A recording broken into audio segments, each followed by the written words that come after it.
Hoy estaremos comenzando una nueva serie, la cual le he titulado La siembra del pecado. Vamos a estar conociendo este término que tanto nos afecta como seres humanos y que es nuestra lucha más grande. Así que vamos a ir y vamos a comenzar en Mateo capítulo 13, versículo 24. Leamos lo que dice la palabra del Señor, Mateo capítulo 13, 24 en adelante. Dice la palabra del Señor de la siguiente manera, en el nombre precioso de Cristo Jesús. Les refirió otra parábola diciendo: el reino de los cielos es semejante a un hombre que sembró buena semilla en su campo. Pero mientras dormían los hombres, vino su enemigo y sembró cizaña entre el trigo y se fue. Y cuando salió la hierba y dio fruto, entonces apareció también la cizaña. Vinieron entonces los siervos del padre de familia y le dijeron: Señor, ¿no sembraste buena semilla en tu campo? ¿De dónde pues tienes cizaña? Y así quiero invitarle para que abramos nuestro corazón a la palabra del Señor. Meditamos en el tema la siembra del pecado. La siembra del pecado. ¿Cómo comenzó todo este problema del pecado en la naturaleza humana, en la raza humana, en el género humano? Esta batalla con la que luchamos continuamente, diariamente, incrédulos y creyentes, convertidos e inconversos, todos batallamos con este fenómeno llamado pecado, con este problema que ha infectado y afectado a la raza humana de una manera terrible, y que como resultado de ello ha venido lo que es la desgracia de la muerte, de la enfermedad, del sufrimiento, del dolor, de tanta cosa negativa con la que el hombre tiene que lidiar durante toda su vida prácticamente en esta tierra. Entonces, cuando hablamos del pecado, el pecado comenzó, según la palabra del Señor, aquí en Mateo capítulo 13, versículo 24 y 25, dice que el Señor le refirió una parábola diciendo que el reino de los cielos es semejante a un hombre que sembró buena semilla en su campo. Comienza enseñándonos el plan de Dios, cómo comenzó todo. Dice que el reino de los cielos es semejante a un hombre que sembró buena semilla en su campo. En otras palabras, el problema nunca estuvo en Dios, nunca ha estado en Dios. Él nunca sembró lo malo, nunca puso lo malo en el camino del hombre, nunca produjo lo malo. Él sembró buena semilla en el campo, en esta tierra, en este mundo. Él puso buena semilla. Al hombre lo creó siendo bueno, no lo creó siendo malo, no lo creó siendo perverso, no lo creó con inclinaciones al mal, ni con rebeldía y maldad en su corazón. Dios no creó al hombre de esta manera. Pero entonces, ¿cómo vino a producirse el mal? ¿Cómo vino la existencia del pecado, de la maldad en el ser humano? Dice el versículo 25: pero mientras dormían los hombres, vino su enemigo y sembró cizaña entre el trigo y se fue. O sea, vino un enemigo, vino su enemigo, el enemigo de Dios. Que el Señor lo reprenda. Sabemos quién es ese enemigo: Satanás, el diablo, la serpiente antigua. Dice que mientras los hombres dormían, o sea, cuando el hombre duerme, el hombre duerme significa el descuido del hombre. Cuando el hombre duerme significa cuando el hombre pierde conciencia de la realidad, cuando el hombre de alguna manera descuida su vida, y entonces el enemigo aprovecha para venir y sembrar cizaña entre el trigo, entre aquello bueno que Dios sembró, entre aquello noble, hermoso que Dios nos dio, entre aquello precioso como Dios nos creó originalmente, naturalmente. Dios creó al hombre bueno, pero entonces vino un enemigo y sembró cizaña dentro de lo que es el campo, el terreno de Dios, en lo que es entre el trigo que Dios había sembrado. Ahí sembró el enemigo aquella cizaña. Luego dice la palabra: y cuando salió la hierba y dio fruto, entonces apareció también la cizaña. Vinieron entonces los siervos del padre de familia y le dijeron: Señor, ¿no sembraste buena semilla en tu campo? ¿De dónde pues tiene cizaña? Aquí viene la primera pregunta, ¿verdad? Que ya vamos a estar mirando. Este padre de familia, por supuesto, significa o representa a Dios. Cuando miramos que estos siervos, los siervos del Señor, representan a los ángeles de Dios, que vinieron y le preguntaron al padre de familia, o sea, a Dios, a nuestro Señor Jesús, le vinieron y le preguntaron, ¿verdad? ¿Qué pasó? ¿Que no sembraste buena semilla en tu campo? ¿De dónde pues tienes cizaña? ¿Por qué estamos mirando que está brotando cizaña juntamente con el trigo? ¿Por qué hay tanta maldad en este mundo? ¿Por qué, si Dios es bueno, si Dios ha sembrado lo bueno? Esa es una de las primeras preguntas de la humanidad, del hombre inconverso, que dice: si existe Dios, ¿por qué hay tanta maldad? Si Dios es tan poderoso, ¿por qué el mal parece triunfar a cada día en este mundo? Si pareciera, si Dios es bueno, ¿por qué permite que exista tanta injusticia y tanto pecado entre la humanidad, entre la raza humana, entre el género humano? Y ahí entra esa pregunta que mucha gente se hace y que cuestionan la existencia de Dios, porque piensan que si Dios existiera o existe, entonces todo debería de ser perfecto. No debería Dios de permitir lo que es ningún tipo de maldad, de rebeldía, de desobediencia, de abuso, de injusticia, etcétera, etcétera. Pero no es así la realidad de la vida. La realidad de la vida entendemos y miramos que aunque sabemos que Dios existe y que Él es todopoderoso y que Él es grande, glorioso y maravilloso, sin embargo, a pesar de su gran existencia, existe todo este mal, toda esta maldad. Y aquí nos explica el Señor la causa por la cual el Señor no destruye esa maldad. Primeramente, podríamos decir de antemano que Dios le ha dado al hombre libre albedrío, y en ese libre albedrío Dios respeta la decisión que el hombre toma. Si Dios tuviera que detener a cada hombre que va a hacer una maldad, desde la más grande maldad hasta la más pequeña maldad, perderíamos el libre albedrío. Ya no tendríamos libertad para decidir o elegir lo correcto o lo incorrecto, lo bueno o lo malo. Entonces ya no seríamos libres, seríamos esclavos, por así decirlo. Estaríamos limitados a hacer lo que tenemos que hacer y no lo que queremos hacer o lo que decidimos hacer. Sin embargo, Dios nos dio esa gloriosa bendición del libre albedrío. Pero sigue esa pregunta entonces: ¿de dónde pues no sembraste buena semilla en tu campo? ¿Acaso no sembraste tú lo bueno? ¿No creaste tú al hombre bueno? ¿De dónde pues tiene cizaña? ¿De dónde pues, por qué causa hay todo este mal? Y lo podemos mirar de esta manera en preguntas semejantes a estas. ¿No eres todopoderoso? Entonces, ¿por qué no exterminas la maldad? ¿Por qué no acabas con la maldad? ¿No eres bueno? Entonces, ¿por qué hay tanta injusticia, tanta necesidad en el mundo? ¿No eres compasivo? Entonces, ¿por qué tanto sufrimiento y dolor? ¿No has redimido a tu iglesia, a tu pueblo? Entonces, ¿por qué aún hay pecado? ¿Por qué sigue pecando aún tu iglesia, aún el hombre, aún la mujer que ha creído en Cristo? Aún sigue todavía afectado por el pecado, sigue todavía de alguna manera afectándole el pecado de una forma o de otra. Entonces, cuando miramos este problema, ¿verdad? El problema no está en Dios. Cuando la pregunta viene de la forma que dice: ¿de dónde pues tiene cizaña? ¿Por qué hay tanta maldad? No es porque Dios así lo haya querido o así lo haya elegido, o sea, producto de Dios, sino que aquí viene la explicación en el versículo 28. Dice el versículo 28: Él les dijo: un enemigo ha hecho esto, un enemigo ha hecho esto. Y los siervos le dijeron: ¿quieres pues que vayamos y la arranquemos? Él les dijo: no sea que al arrancar la cizaña arranquéis también con ella el trigo. Entonces, cuando Él les explica: un enemigo ha hecho esto, está dándoles la base, la respuesta, está dándonos la respuesta de dónde viene todo el origen del pecado, la maldad, tanto daño, tanta injusticia, tanto problema, tanta violencia, tanto crimen que cada día se va aumentando y multiplicando más y más.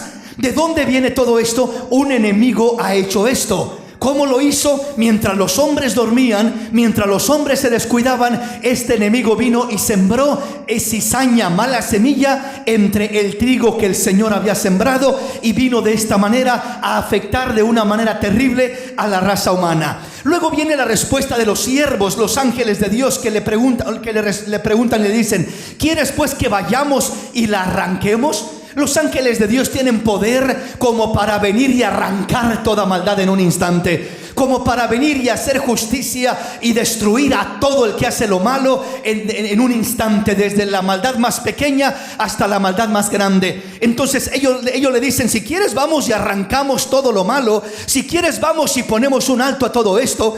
Pero vea la respuesta del Señor. Él les dijo: no sea que al arrancar la cizaña arranquéis también con ella el trigo.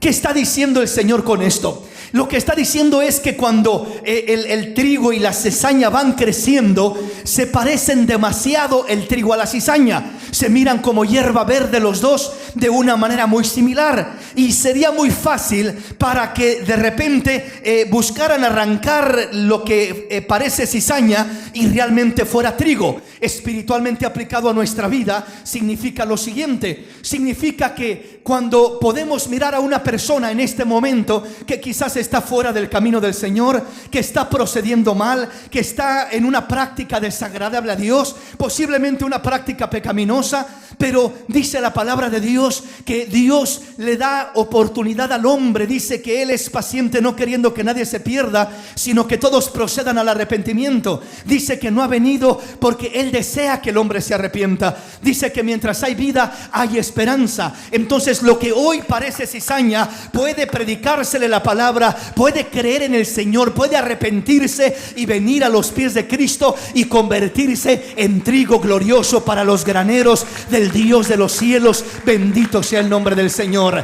El Señor cambia lo que parece cizaña en lo que realmente termina siendo trigo. Y también al revés. Hay personas que hoy pueden o podemos estar como trigo, diciendo: hermano, yo amo al Señor, hermano, yo quiero servir al Señor, yo quiero agradar al Señor. Pero cuántas personas que usted ha conocido de repente se descuidan, se apartan del Señor y ya no quieren saber nada de Dios. Y los ve usted de vuelta, de regreso en el pecado, en la maldad. Y lo que parecía ser trigo un día, ahora parece que ya se convirtió en cizaña, porque se apartó del camino del Señor, porque está practicando el pecado y lo malo y ya no quiere nada con el Señor. Entonces por eso es que no podemos confiarnos en que ahorita soy trigo, yo soy trigo y punto y aparte. No, hermanos, cada día debemos de guardar nuestra salvación con temor y temblor. No es solamente comenzar la buena carrera, sino es terminar la carrera de la fe, levantando el estandarte del Señor, diciendo: he peleado la buena batalla y he guardado la fe, he acabado la carrera y he guardado la fe. Solo ahora me espera la corona que el Dios justo me dará a mí y a todos los que le aman. Asimismo dice que Él nos dará esa corona de justicia, esa bendición. Pero tenemos que perseverar hasta el fin. El que perseverare hasta el fin, este será salvo. Aleluya. Mantengámonos, sigamos peleando la batalla. No nos desanimemos con pandemia, sin pandemia, con fuerte economía, con débil economía, con necesidad, con enfermedad, como venga el tiempo, pero perseveremos en el camino del Señor. Esa es la base y el fundamento. Entonces dice que el Señor le responde: no sea que al arrancar la cizaña arranquen también con ella el trigo. O sea, no distinguen. Y uno puede decir: hermano, yo sí distingo. Mire, aquel es un pecador terrible, que lo consuma Dios y lo mate y lo destruya ahorita mismo. Pues uno lo está mirando como un terrible pecador. Pero repito, ¿y qué si ese terrible pecador alguien le habla la palabra del Señor y crea la palabra del Señor y se arrepiente y se convierte y ahora está adorando y alabando y glorificando al Señor en este lugar como nosotros lo estamos? Porque cada uno de nosotros éramos pecadores empedernidos, terribles, antes de conocer a Cristo. Y si Dios nos haya mandado arrancar y destruir cuando andábamos en el pecado, ¿qué hubiera sido de nosotros? ¿Qué hubiera sido de nuestra alma? Entonces, de la misma manera, lo que ahorita se encuentra en el mundo, el hombre pecador, el hombre malvado, el hombre perverso, tiene oportunidad de venir a los pies de Cristo y de arrepentirse y de convertirse en trigo para la gloria del Señor y de recibir a Cristo Jesús como Señor y Salvador de su vida. Aleluya. Y nosotros que ya hemos creído, tenemos el peligro y el riesgo, vuelvo a repetir, de convertirnos en cizaña. Y repito, para muestra un botón, como se dice, usted podrá mirar, y creo que la mayoría conocemos a más de una persona que un día estuvo sirviendo al Señor, caminando con el Señor, pero que ya no quiere nada con el Señor. Entonces no es como comenzó la carrera, es como termina la carrera. Perseveremos, luchemos, peleemos, mantengámonos firmes y lleguemos a la meta final, que es a donde Dios quiere que lleguemos. Avancemos en nuestro tema entonces. Veamos lo que dice el versículo 30, ahora el Señor explicando más directamente. Dejad crecer juntamente lo uno y lo otro hasta la siega. Y al tiempo de la siega, yo diré a los segadores: recoged primero la cizaña y atadla en manojos para quemarla, pero recoged el trigo en mi granero. Veamos ahora la explicación de esta parábola para no quedarnos con la inquietud o imaginarnos qué significa realmente esta parábola. Dice Mateo capítulo 13, versículo 37 al 39. Respondiendo él les dijo: el que siembra la buena semilla es el Hijo del Hombre, o sea, Cristo Jesús. El campo es el mundo. La buena semilla son los hijos del reino, o sea, los hijos de Dios. Y las cizañas son los hijos del malo. El enemigo que la sembró es el diablo. Y la siega es el fin del siglo. Y los segadores son los ángeles. De manera que como se arranca la cizaña y se quema en el fuego, así será en el fin de este siglo. Enviará el Hijo del Hombre a sus ángeles y recogerán de su reino a todos los que sirven de tropiezo y a los que hacen iniquidad, y los echarán en el horno de fuego. Ahí será el lloro y el crujir de dientes.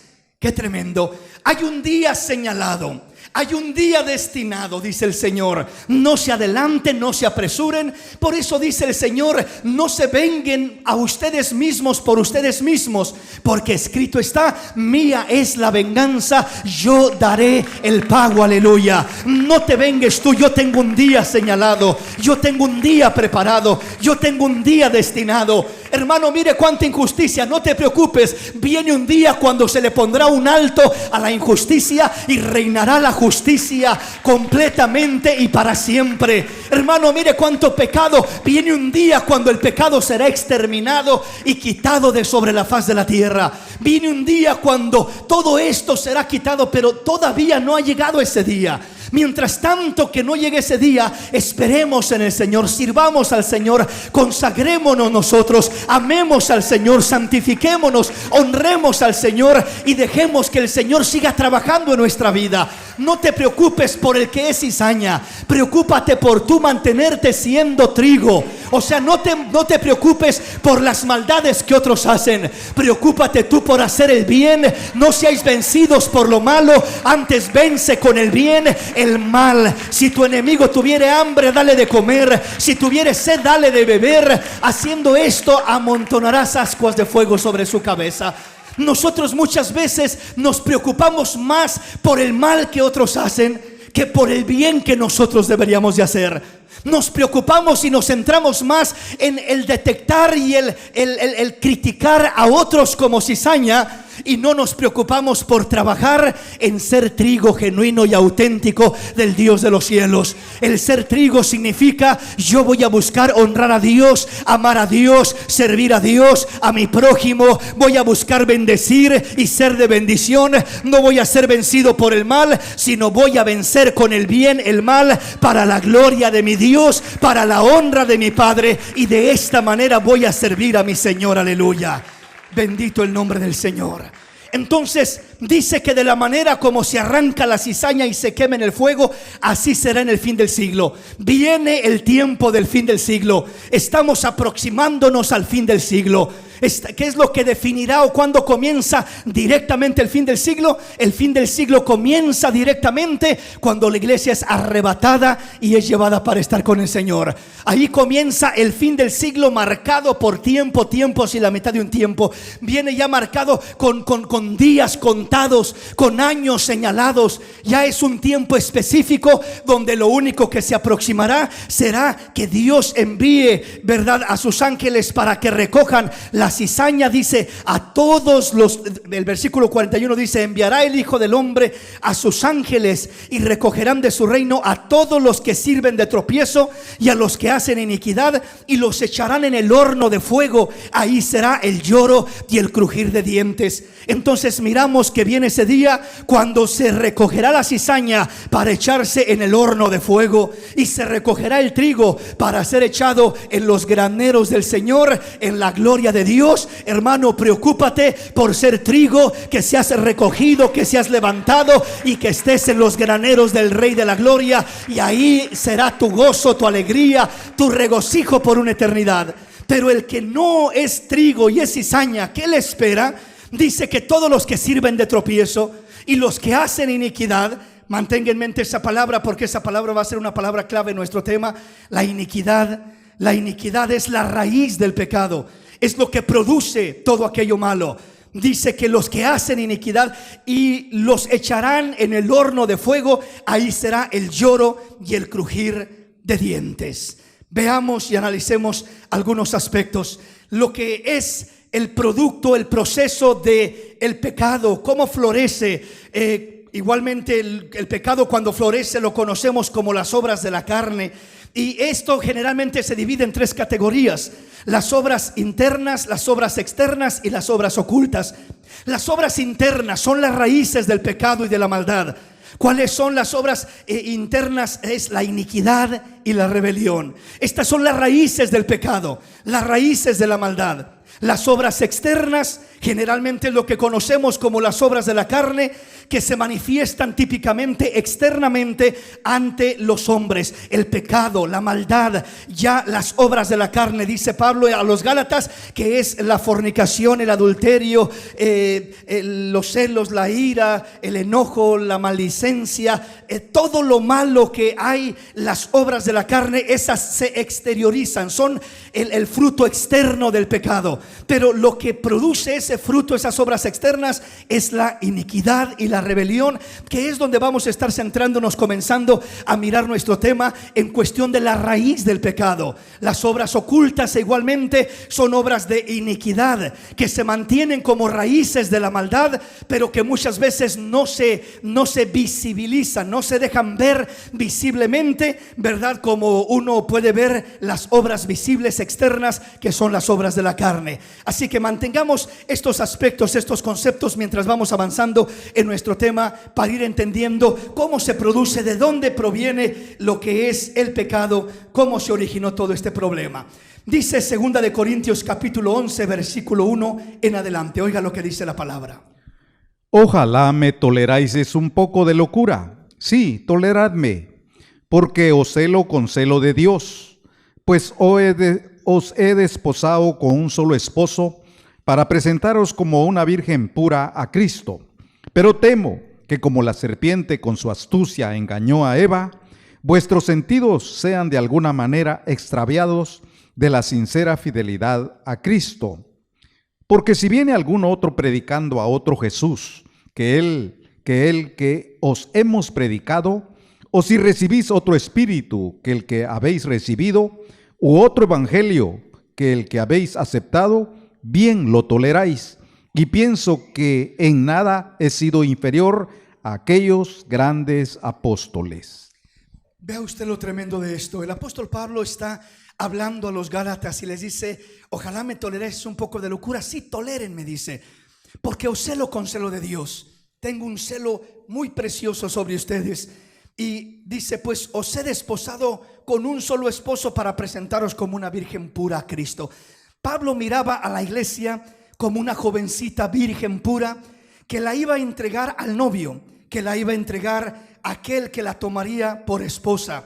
En este caso, la iglesia representa esa novia virgen pura, y Cristo es el esposo, a quien Pablo está queriendo presentar a la iglesia como esa virgen pura a Cristo. Pero vea lo que dice el versículo 3. Pero temo que, como la serpiente con su astucia engañó a Eva, vuestros sentidos sean de alguna manera extraviados de la sincera fidelidad a Cristo. Me detengo un poquito en este versículo 3.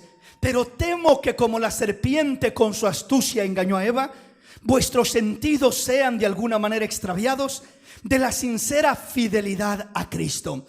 Cuando comenzamos a mirar lo que es la obra del enemigo, la siembra del enemigo, dice que un enemigo vino y sembró cizaña en el terreno de Dios.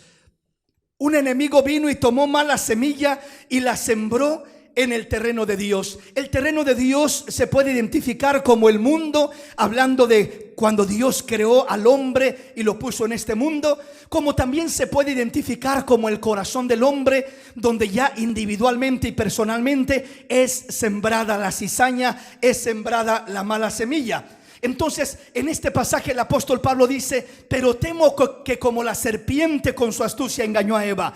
La serpiente con su astucia engañó a Eva. La palabra astucia, entendida de otra manera, bíblicamente más entendible, significa una sabiduría corrompida. La sabiduría corrompida de la serpiente fue lo que utilizó para engañar a Eva. La serpiente con su astucia engañó a Eva. Entonces la astucia del diablo, la sabiduría corrompida de la serpiente antigua, es lo que vino a sembrar esa semilla de maldad, esa semilla de distorsión, esa semilla que confundió los sentidos sanos de Eva y después de Adán, y los llevó al pecado, los llevó a desobedecer, los llevó a hacer lo incorrecto. Entonces el apóstol Pablo dice: yo tengo un temor que así como la serpiente con esa sabiduría corrompida, debemos de tener cuidado con la sabiduría de Satanás. O sea, esa sabiduría, esa astucia, sabiduría corrupta. El mundo utiliza esa sabiduría, se mueve bajo esa sabiduría para engañar, para mentir, para hacer el mal. Usan esa sabiduría corrompida para invitar, en este caso, al hombre, a la mujer, a la juventud, a participar de lo malo, a hacerle creer de que eso es vivir la vida, de que eso es encontrar felicidad, de que eso es encontrar la paz y el gozo, cuando lo único que se encuentra detrás de eso es muerte, sufrimiento, dolor, desolación. Solamente en Cristo Jesús hay verdadero gozo, verdadera paz, verdadera felicidad, alegría real de parte de Dios. Denle ese aplauso al Rey.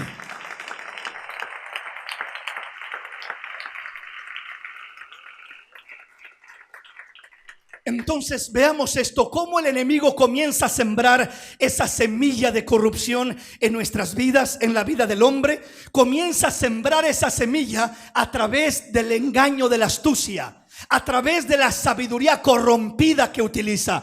La sabiduría corrompida, repito, engaña al hombre a hacerle creer que lo bueno es malo y que lo malo es bueno.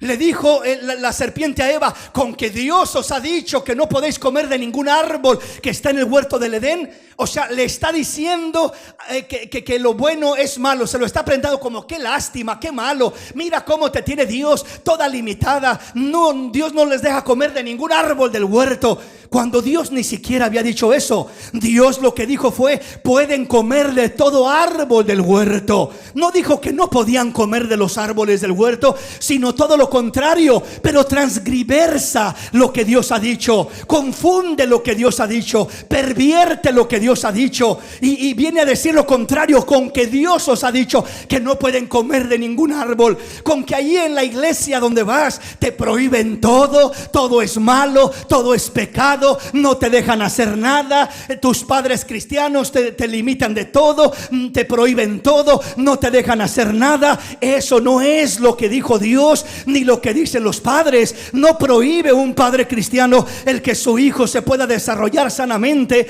sino lo que Dios le dijo a la mujer y a Adán es que no podían comer de un cierto árbol, pero podían comer de todos los árboles del huerto. Dios te dice: puedes hacer 1000 cosas cosas, te doy libertad, verdadera libertad, para que vivas tu vida plena en mí, en mi camino, en mi palabra, y seas verdaderamente feliz. No te privo de que seas feliz, no te privo de que te realices, no te privo de que logres cosas grandes en esta vida, espiritualmente, moralmente, materialmente. No te limito ni te privo de nada de eso. Solamente te digo, no comas de este árbol, de este fruto, que es el árbol de la ciencia de bien y de mal, el pecado, la maldad. No comas de ello, pero te doy libertad para que puedas caminar y desarrollarte en el huerto de Edén. Entonces, la astucia de la serpiente es lo que vino a transcribersar la palabra del Señor. Vino de alguna manera a confundir los sentidos de Eva. Por eso dice: temo que como la serpiente con su astucia engañó a Eva, vuestros sentidos sean de igual manera extraviados de la sincera fidelidad a Cristo. Cuando nuestros sentidos son extraviados, es que el diablo ya sembró su semilla de cizaña y de maldad en nosotros. Cuando nuestros sentidos se extravían de la sincera fidelidad a Cristo, y comienzo a cuestionar: ¿será que Dios, será que Él en verdad tiene algo para mí? ¿Será que en verdad en su camino podré ser feliz? ¿Será que en verdad Él me ofrece algo real y genuino? ¿Será que en verdad me va a pasar algo malo si participo de esto, del pecado y de las cosas que hay en el mundo? ¿Será cierto? ¿Verdaderamente, en verdad será eso? Voy a ver, voy a probar, quiero experimentar. Cuando el hombre comienza a ser manipulado de esa manera, es porque sus sentidos ya se están extraviando, y porque la semilla de la serpiente ya está siendo sembrada en el corazón del hombre. Esa semilla de perversión es lo que extravía los sentidos del hombre. Por eso no permitas que venga el enemigo con su astucia a engañarte y a extraviar tus sentidos de la sincera fidelidad a Cristo. Sigamos siendo fieles a Cristo con esa sinceridad, con esa fidelidad, no cuestionándolo, sino creyendo, confiando en Él y sabiendo que lo que Él tiene para nosotros es grande, es hermoso, es precioso, es valioso. Cuando está hablando de otro Jesús, otro evangelio, otro espíritu, simplemente está hablando de la adulteración del evangelio genuino, de la alteración, de la perversión, de la corrupción, de cómo el hombre tuerce la palabra de Dios, cómo agarra lo que le conviene nada más y desecha lo que no le conviene. Quiere el beneficio de Dios, pero no quiere compromiso con Dios. Iglesias por un lado y por otro, solamente predicando acerca de los beneficios de Dios. Cree en Cristo y Él te ama, y Él te perdona, y Él te bendice, y Él te prospera, y Él te ofrece esto, y te ofrece el otro, y te ofrece aquí, te ofrece allá, y solamente cree en Él, pero nunca le predican de un compromiso. Que el creer en Cristo no significa solamente el querer un beneficio, sino el comprometer nuestra vida, rendirla en obediencia, en amor delante del Señor, el buscar la fidelidad delante de su presencia continuamente, el buscar que nuestra vida sea agradable delante de los ojos del Señor. Entonces hay muchos creyendo a otro Jesús, a otro evangelio, a otro espíritu. Parece el Espíritu Santo de Dios, parece el evangelio de Cristo, parece el Jesús glorificado, pero simplemente es una barata copia, una imitación. ¿Cuál es la evidencia de eso? La evidencia es el tipo de vida que vivimos. El tipo de vida que vivimos muestra en qué clase de Jesús hemos creído, qué clase de evangelio hemos recibido, qué clase de espíritu es el que tenemos. Si tenemos esa vida conforme a la voluntad de Dios, es muestra de que tu evangelio es genuino. El Cristo en el que has creído es auténtico. El espíritu que has recibido es el espíritu de verdad, es el espíritu de santidad de nuestro Dios. Es un espíritu que te guía, que te dirige a toda verdad y a toda justicia. Pero si la vida del hombre es una vida corrupta, desordenada, pecaminosa, llena de maldad, llena de cosas desagradables a Dios, y él dice: yo soy creyente, yo soy salvo, yo me voy con Dios, y su vida es una vida terrible, ¿qué es lo que está mostrando esa persona? Que ha creído en otro evangelio, un evangelio adulterado a su conveniencia, que ha recibido a un Jesús que no es el Jesús de la Biblia, Es un Jesús tolerante de apariencia, que solo te dice cree y no importa lo demás, y no importa lo que hagas, y no importa cómo vivas. El Espíritu dice que es un Espíritu que solamente te ofrece bendiciones, pero el Espíritu Santo de Dios dice que Él vendría para redarguir al hombre, para convencer al mundo de pecado, de justicia y de juicio. El Espíritu Santo de Dios viene para apartar al hombre de su maldad, para revelarle y declararle su pecado, su condición, y hacerle ver que no está bien como está, y buscar llevarlo a la sangre de Cristo para que sea limpiado y a un cambio de vida para honrar a Dios y glorificar el nombre del Señor. Entonces, ¿qué clase de evangelio es el que estamos viviendo? ¿Qué clase de Jesús es en el que hemos creído? ¿Qué clase de espíritu es el que hemos recibido? De eso nos habla este pasaje. Entonces, la serpiente engañó a Eva, como a muchos los engaña en este tiempo, y abrazan, repito, un falso evangelio, un falso Jesús y un falso espíritu. La evidencia, repito, de si tienes algo real o genuino o algo falso es el tipo de vida que tienes. El árbol por sus frutos se conoce. Amén, mis hermanos. Veamos entonces, hermano, ¿y qué pasa si veo que mi vida no está dando el fruto y está produciendo todo lo contrario a lo que es el evangelio de Cristo, a lo que es el Jesús glorificado, a lo que es el Espíritu Santo de Dios? Entonces tengo que arrepentirme, apartarme del pecado y volverme al verdadero evangelio, al verdadero Jesús, al verdadero Espíritu Santo de Dios, que nos guía a toda verdad y a toda justicia. Porque la palabra del Señor dice que los que son guiados por el Espíritu, estos son verdaderamente los hijos de Dios. Amén. Avancemos en nuestro tema. Veamos qué dice la palabra en Ezequiel. Ezequiel capítulo 28, versículo 15 y 16. Veamos cómo comenzó el problema aún en el cielo. No solamente en la tierra, sino aún desde el cielo. Perfecto eras en todos tus caminos, desde el día en que fuiste creado, hasta que se halló en ti maldad. A causa de la multitud de tus contrataciones fuiste llenos de iniquidad y pecaste, por lo que yo te eché del monte de Dios y te arrojé de entre las piedras de fuego, oh querubín protector. Se enalteció tu corazón a causa de tu hermosura, corrompiste tu sabiduría, astucia a causa de tu esplendor. Yo te arrojaré por tierra, delante de los reyes te pondré para que miren en ti. Vea lo que sucedió con este personaje. ¿Quién es este personaje? El primer ser creado por Dios que se rebeló contra Dios y que se produjo en él la maldad. Se produjo en él el pecado, pecó contra Dios.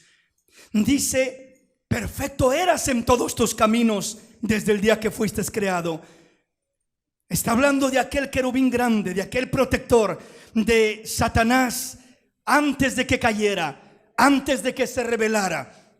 Dice que era un querubín grande, dice que era un ángel acabado de hermosura. Dice: perfecto eras en todos tus caminos desde el día que fuiste creado, hasta que se halló en ti maldad. Hasta que se halló en ti maldad.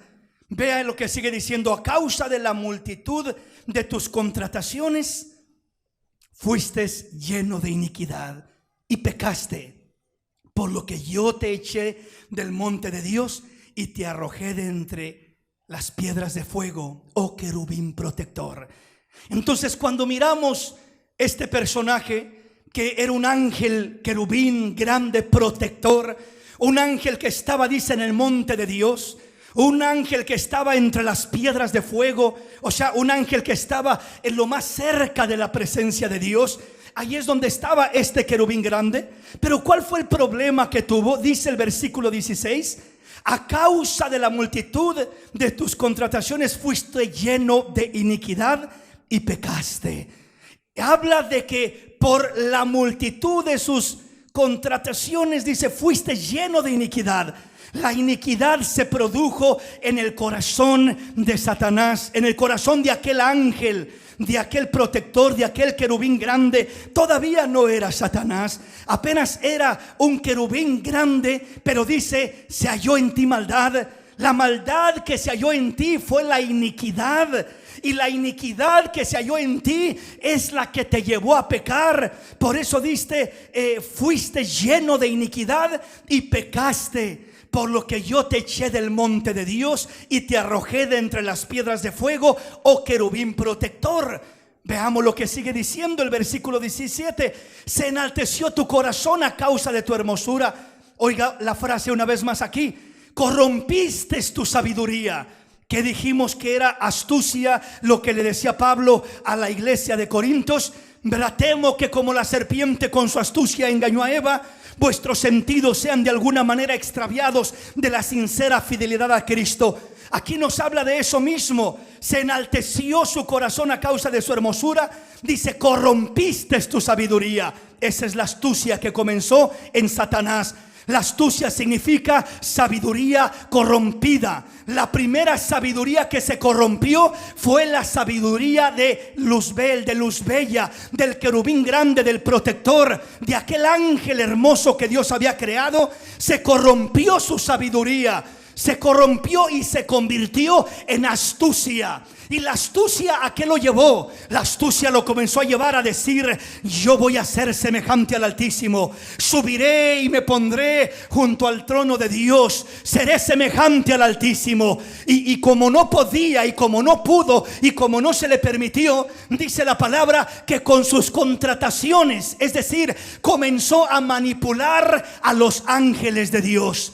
Imagínese usted el poder de la astucia, la sabiduría corrompida. Comenzó a manipular a los ángeles de Dios en el cielo y comenzó a inyectarles semilla de maldad, comenzó a engañarlos, comenzó a trastornar su sentido de fidelidad a Dios. Y comenzó a meterles ideas de que Él era más grande, de que Él era poderoso, de que si se aliaban con Él, Él les iba a ofrecer más que Dios. Él los iba quizás, no sé, a recompensar más que Dios, ¿verdad? No sabemos exactamente lo que les dijo, pero sabemos que esa sabiduría corrompida, dice, corrompiste tu sabiduría. Esa es la astucia de la serpiente, esa es la astucia del diablo. A causa de tu esplendor, o sea, a causa de tu grandeza, corrompiste tu sabiduría. Te creíste demasiado que los demás y te creíste que podría ser quizás igual o más que Dios. Y todo eso te corrompió desde adentro. El pecado no entró de afuera para adentro, entró de adentro para afuera, o mejor dicho, salió de adentro para afuera. La sabiduría corrompida de Satanás es lo que lo llevó a pecar, es la iniquidad. La iniquidad es sabiduría corrompida dentro del corazón del hombre. Cuando la sabiduría del hombre se comienza a corromper, se convierte tal sabiduría en iniquidad. La iniquidad hace sabia a una persona para hacer lo malo. La hace astuta, la hace sagaz para mentir, para engañar, para robar, para ocultar, para aparentar, para fingir. Lo hace un experto, lo hace un actor profesional de una manera especial. La sabiduría corrompida te inspira, te enseña cómo hacer esto, cómo esconder, cómo mentir, cómo ocultar, cómo aparentar, cómo fingir, cómo mentir, cómo engañar. Te enseña de maneras que uno dice, wow, qué inteligente soy. No es tu inteligencia, es la inteligencia del diablo inspirándote esa maldad, inyectándote esa maldad. La sabiduría corrompida es la corrupción que comenzó con Satanás. La astucia del diablo es la corrupción de la sabiduría. Por tanto, toda persona que es inteligente para hacer lo malo, que es sabia para hacer lo malo, que se le vienen ideas que dice uno, wow, ¿de dónde se le ocurrió a tal cosa? qué inteligente para poder salirse con la suya, para poder, repito, mentir, para poder robar, para poder hacer lo malo. Qué inteligencia, qué sabiduría. Eso no es simplemente que la persona es así dotada naturalmente. Esa es inspiración diabólica, es la sabiduría corrupta, corrompida de Satanás, operando sobre aquella persona, inspirándole a hacer lo malo, inspirándole al engaño, inspirándole al error, inspirándole a lo torcido. Por eso no permitas que la sabiduría que Dios te ha dado se corrompa y te lleve a hacer lo malo. Mantén tu sabiduría pura, con la sincera fidelidad al Cristo de la gloria, buscando honrarlo a Él. Sé sabio para amar a Dios, sé sabio para honrar a Dios, porque la sabiduría de Dios es todo lo contrario a la sabiduría corrompida, a la astucia del diablo. La sabiduría de Dios, dice la Biblia, que el principio de la sabiduría es el temor del Señor. El respeto a Dios, la obediencia a Dios, el amor a Dios, la fidelidad a Dios. Ese es el temor de Dios. Cuando respetas, cuando amas, cuando adoras, cuando honras, cuando dices: yo quiero agradar a mi Rey, a mi Dios con todo mi corazón. Quiero vivir para Él, para la gloria de su nombre. Quiero honrarlo con mi vida, quiero honrarlo con mi corazón, con mi cuerpo, con mi alma, con mi espíritu. Ahí se manifiesta la sabiduría de Dios. La sabiduría de Dios es muy diferente que la inteligencia del mundo y que la sabiduría corrompida o astucia que el mundo utiliza para engañar. ¿Estamos comprendiendo?